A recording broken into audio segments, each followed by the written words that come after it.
when I came to New York, I had already lived in Paris for a year, so I knew big cities. I came from a village of 9,000 people to Paris with 9 million. I was immediately fascinated, I think, because it was so big and so loud and so busy and noisy. And I think it's one of the places where I realized that you really have to take care of yourself. The American influence on my writing were authors that I read. That was mainly Ernest Hemingway that I read when I was maybe 18, 19. And that was a major influence. And then I followed him and read the authors he had read. And so in a way I moved in that family of authors. Scott Fitzgerald and James Joyce, who was in Paris at the same time, and also Joseph Conrad, who was, Hemingway was a big fan of Joseph Conrad, people like that.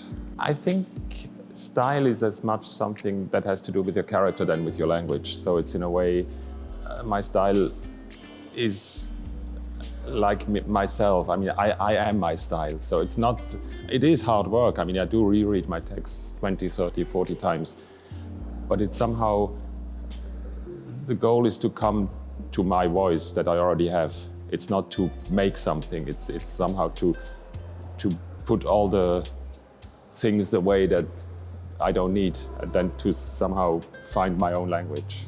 Well, I think when you write, you always think about what do you do when you're writing. I had a German teacher and she said writing is bad, writing is evil even, because you're taking life and you're somehow putting it into a book and you somehow kill things by transforming them to language.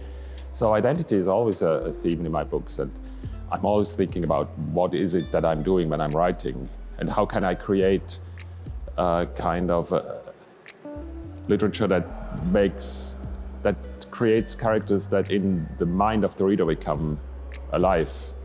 Well, I went with Agnes to many schools, and many people asked me, couldn't you write a sequel of Agnes? And I always said, no, impossible. I mean, the story's finished, that's it.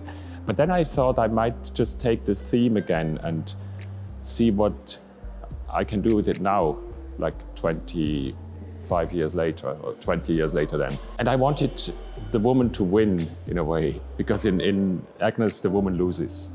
And I wanted to see how she can free herself from that evil writer. And I think she does it this time.